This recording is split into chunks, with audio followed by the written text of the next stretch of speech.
Mbanga Pongo, localité située à une vingtaine de kilomètres de l'aéroport international de Douala.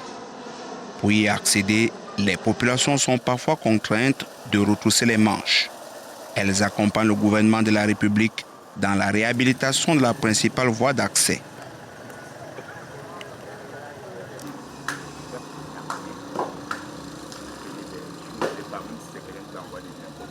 Une zone enclavée qui a la particularité de reposer sur du sable mouvant. La situation s'avère bien plus compliquée en temps de pluie. Piétons, mototaximens, camionneurs, véhicules privés et autres engins de transport se discutent ici les voies possibles de circulation. C'est une terre qui n'était pas destinée à des constructions. Parce que quand vous êtes là-bas, au niveau de Mbanga Pongo, vous êtes au niveau de la mer. Quand vous voyez même la terre, c'est du sable.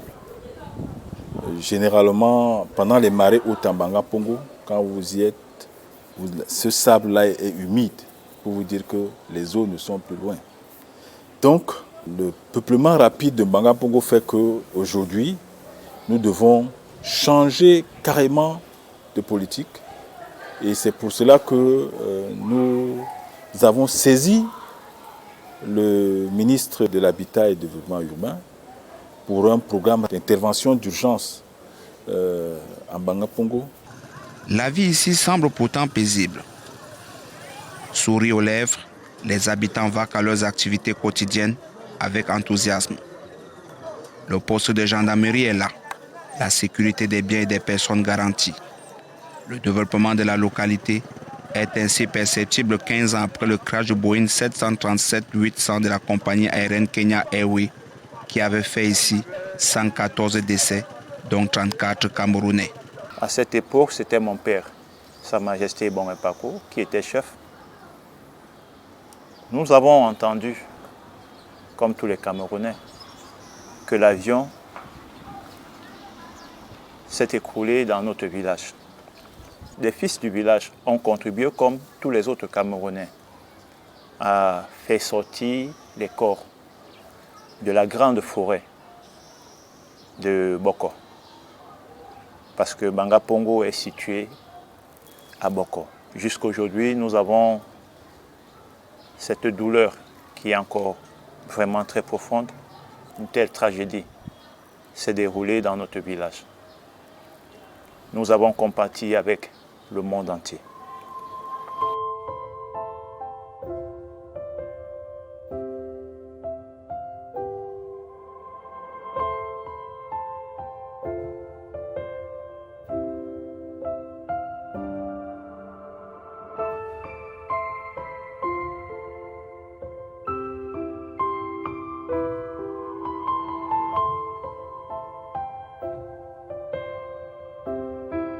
Le crash que voici n'est pas le premier crash en Mbanga Pongo.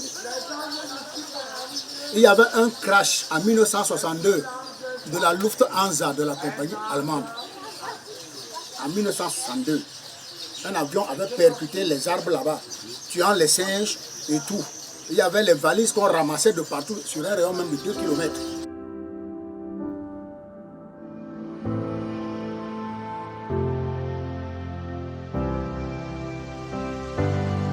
Un tragique accident à la suite duquel Mbanga Pongo est resté sur plusieurs mois l'une des attractions du monde. L'euphorie aujourd'hui s'est quelque peu estompée et le dynamisme des riverains y est appréciable. Mbanga Pongo, une localité devenue peu à peu une bourgade dans la périphérie est de la capitale économique camerounaise. Originellement, cette zone s'appelle Songa.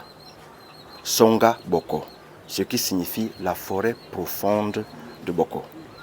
Et c'est une zone très sacrée. Nous sommes tous des Africains. Nous savons que c'est dans les forêts profondes que la plupart du temps, nous allons nous recueillir. Dans la forêt de Songa Boko, il y avait une rivière, la rivière Kambo, qui se jette dans la Dibamba. Et dans cette rivière, il y avait un petit port de pêche, une case de passage pour les personnes qui allaient à la pêche et qui ne pouvaient pas rentrer. Et à cet endroit, il y avait des cocotiers qui poussaient. Nous nous appelons les cocotiers, puisque nous sommes des Bassa, nous appelons Mbang, Pongo, parce que dans notre tradition, la noix de coco vient du Mungo, du village Pongo. Et les Douala appellent la noix de coco Mbanga Pongo. Alors, lorsque les premières personnes ont introduit des dossiers d'immatriculation dans cette zone, c'était la communauté de Bonapiso. Ils ont fait un dossier en mettant Mbanga Pongo. Et le dossier a été suivi par cette communauté, par la communauté Boko, Bonadioto et par la communauté Bonaluka. Nous n'avons pas voulu enlever ce nom qui existait déjà, qui avait déjà été enregistré à la sous-préfecture, et nous avons continué avec ce nom. Tout le monde aujourd'hui parle de Mbanga Pongo. Le nom Mbanga Pongo dérive du fait que, en amont, là on appelle le pont des 3 millions, il y a un de mes grands-pères qui habitait là-bas qu'on appelait Namatanga. Il avait un cocotier au bord de l'eau. Et de ce cocotier, une noix de coco est tombée dans l'eau. Elle a commencé à circuler. Les vagues l'ont amenée et l'ont fait échouer ici en bas, là où il y a la pêcherie. Et ce cocotier s'est accroché là, il s'est enraciné, il a commencé à faire les noix de coco. Et les pêcheurs qui naviguaient dans la zone avaient faim.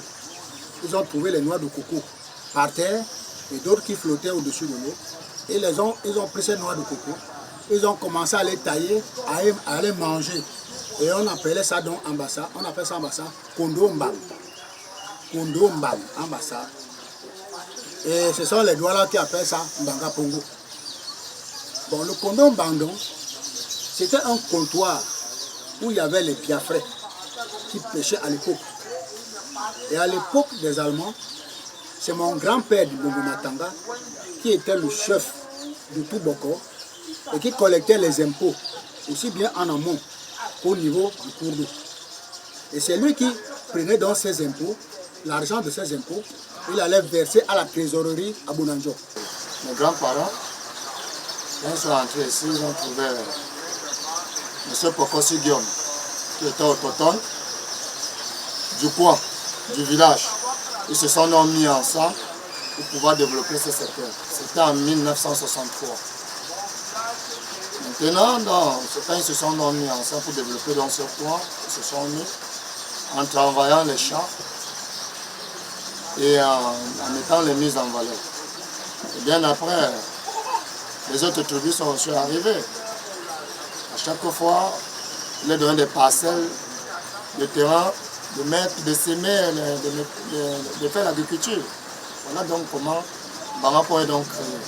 Parce que j'ai trouvé les grands-parents ici, les Toto, ils sont déjà décédés. Et M. Pokossi de Guillaume. Nous avons signé des accords avec lui pour mettre Bangapongo en valeur. On a signé certains accords, tu travailles, tu peux avoir telle chose, ainsi de suite. Nous avons vécu une époque ici de barbarie où ceux qui n'avaient pas de droit sur cette type de Bangapongo sont venus nous pourchasser avec des maquettes. Donc les gars Bodaluka nous ont tellement menacés avant que la paix ne se trouve aujourd'hui.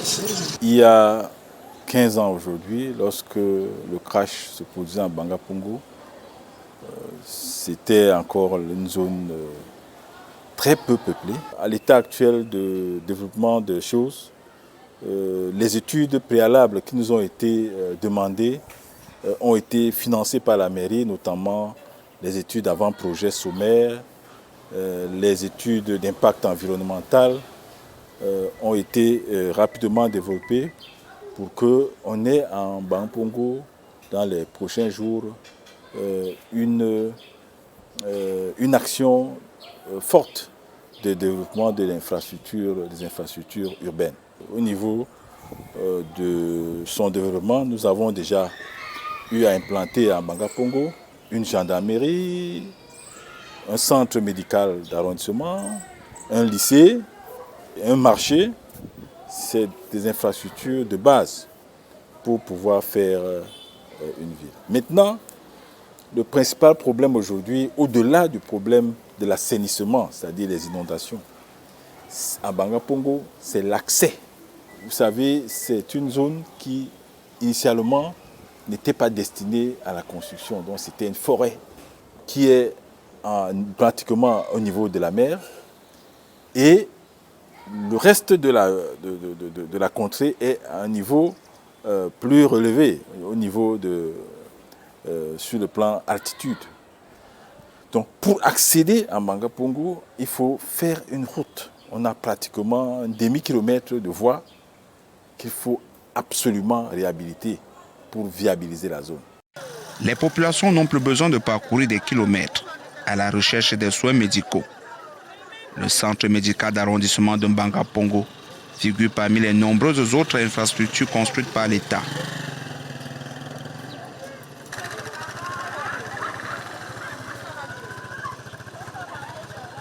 Les écoles primaires publiques et privées sont également fonctionnelles à plein régime.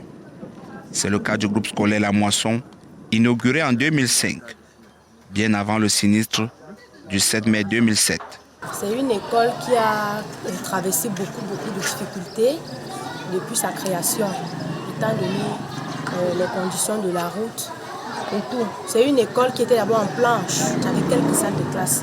Et au fur et à mesure, on a transformé, comme vous pouvez voir là. Les élèves viennent toujours des alentours, il y en a qui viennent de Sable. Oui, nous en avons là qui viennent de Sable, d'autres de Petit Robert, d'autres même en haut là, vers la Croisière. Fleurant des établissements d'enseignement secondaire général, le CES de Mbanga-Pongo est transformé en lycée bilingue en 2020. Quand j'arrive ici, le lycée avec juste 2 salles en matériaux définitifs. Aujourd'hui, nous en comptons 7. Le lycée a connu une évolution. Nous sommes passés de 250 élèves quand j'arrivais à environ 800 élèves aujourd'hui. Et même les résultats vont grandissant malgré beaucoup de problèmes que nous avons. On a des problèmes d'infrastructure, des problèmes de personnel et aussi le problème de route. Heureusement pour nous ici à Mbanga-Pongo, on n'a pas encore des élèves délinquants et le personnel s'attelle à contrôler ceux qui y sont pour l'instant. Pour mieux encadrer les populations, la chefferie de zone joue elle aussi sa partition.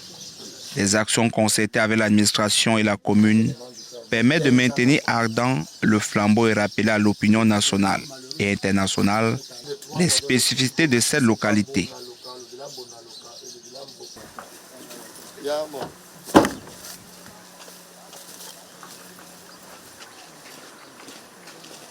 À côté des autres lieux de détente et de rassemblement, le site du crash attire toujours les foules.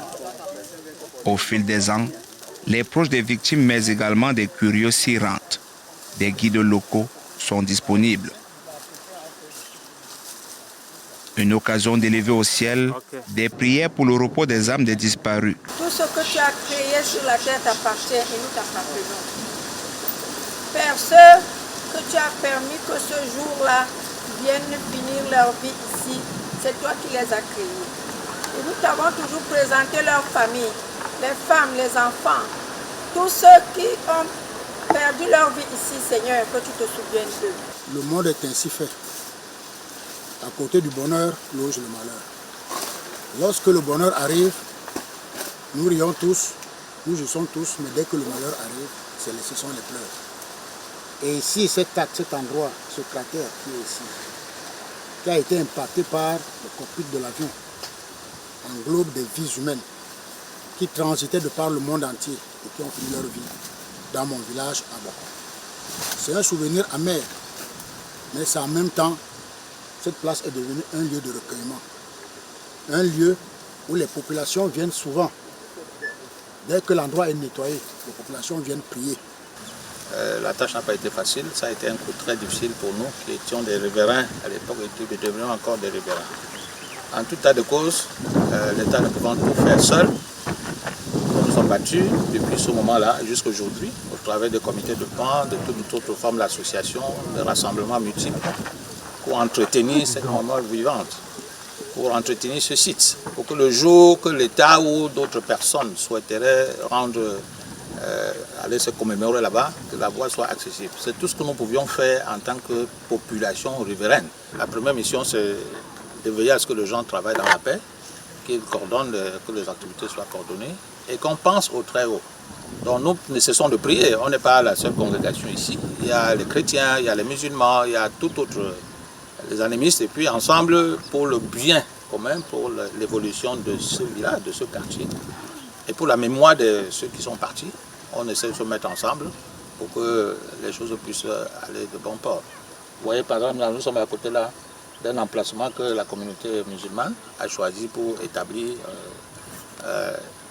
une paroisse, l'une des grandes, comment on va appeler ça, congrégation, mosquée de l'Afrique centrale. Ça fait partie de ce travail que nous faisons également pour recevoir ceux qui viennent, les encourager pour que le village ne demeure pas éternellement village, mais que cela se transforme de village ou de petit coin en un grand coin où les gens peuvent venir se recueillir. Des efforts sont faits pour l'entretien permanent de la voie d'accès au site du crash, mais l'exercice reste difficile. Courage et patience sont les maîtres mots. L'astuce, s'armer de bottes et de matériaux divers pour réussir à se frayer un chemin et se rapprocher le plus près possible du cratère créé par l'épave de l'avion.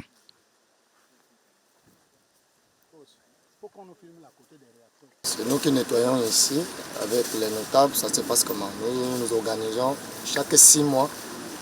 Je convoque une réunion et nous nous mettons dans l'œuvre pour pouvoir faire cela, parce que si on n'avait pas fait cela, vous-même, vous ne pouvez pas y arriver. Des photos prises près des derniers vestiges du Boeing, comme ce bout de réacteur, ces coussins de siège et autres projectiles, sont prises en photo, comme souvenir, mais également pour l'histoire.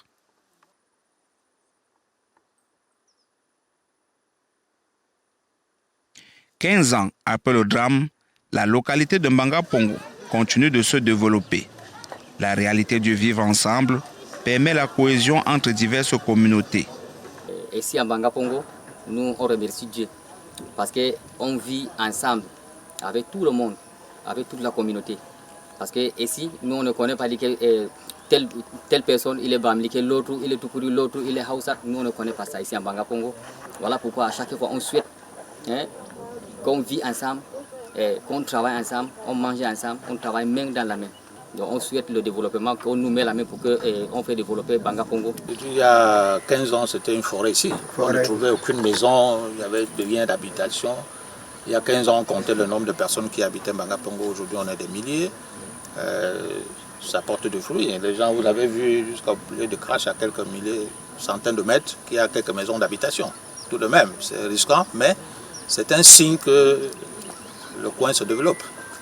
Et c'est avec satisfaction qu'on peut constater cela. À Mbanga Pongo, comme sur l'ensemble de la ville de Douala, le foncier est au centre des échanges. Les achats des lopins de terre se font à un rythme soutenu, entraînant évidemment le lot de déceptions. Les doubles ventes sont récurrentes, nonobstant les interpellations de l'administration. Beaucoup de personnes ont pensé pendant des années que Mbanga Pongo était un no man's land. C'est chacun qui venait s'autoproclamer chef. Que du tout. Aujourd'hui, nous remercions l'État du Cameroun, notamment les autorités administratives, le sous-préfet actuel Aïssi Vogo, qui a beaucoup œuvré et qui œuvre toujours, la mairie de Douala 3e,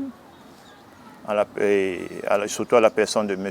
Epopa Bosambo Valentin, qui est un fils déjà de la collectivité villageoise Bonadi-Wotoboko, qui ont contribué à faire savoir la vérité à tout le monde.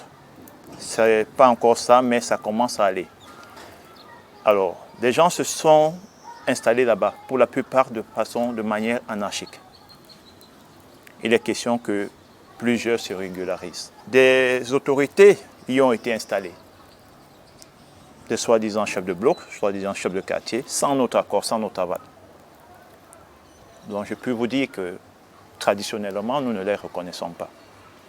Il y a l'insécurité. Je reçois les rapports régulièrement sur, que les chefs des quartiers envoient de problèmes d'insécurité en Banga Pongo, donc il faut mettre l'éclairage public en Banga Pongo.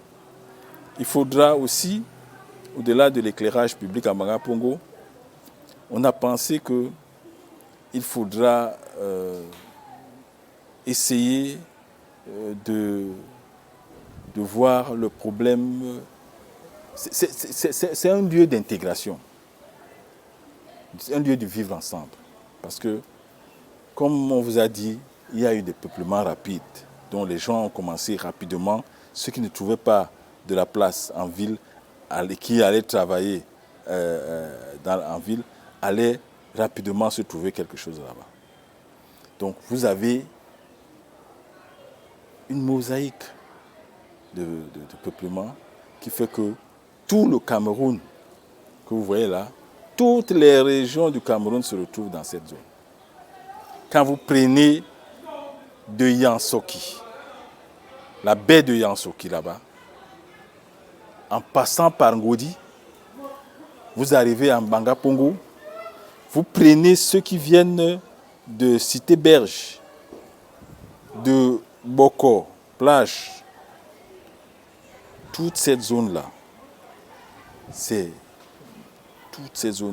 des zones qui sont pratiquement, qui ont les mêmes problèmes, parce que c'est au niveau de la mer, problèmes d'assainissement, les problèmes de peuplement rapide, les problèmes de Cameroun qui se retrouvent dans ces zones, parce que vous y retrouverez pratiquement toutes les tribus, toutes les régions du Cameroun dans ces zones-là. Et bien sûr, pas que le Cameroun, il y a aussi ceux qui viennent de l'Afrique centrale, les pays voisins, qui se retrouvent dans cette zone. Donc, il faut penser au développement des infrastructures de services pour et surtout donc assurer la sécurité des populations. Développer les voies, l'éclairage public, et puis maintenant les infrastructures de sécurité, police, gendarmerie. Les espaces marchands sont également des lieux de vie. Nul besoin de rallier les grandes surfaces de la capitale économique. Le principal souci ici reste le mauvais état de la route, quelle que soit la saison. Le développement de Banga Pongo est inexorablement en marche. Le vrombissement 24 heures sur 24 des avions, les décollages et atterrissages des Boeing, des différentes compagnies nationales et internationales confirment que la vie suit bien son cours en Banga Pongo. Banga Pongo a un regard tourné vers le monde.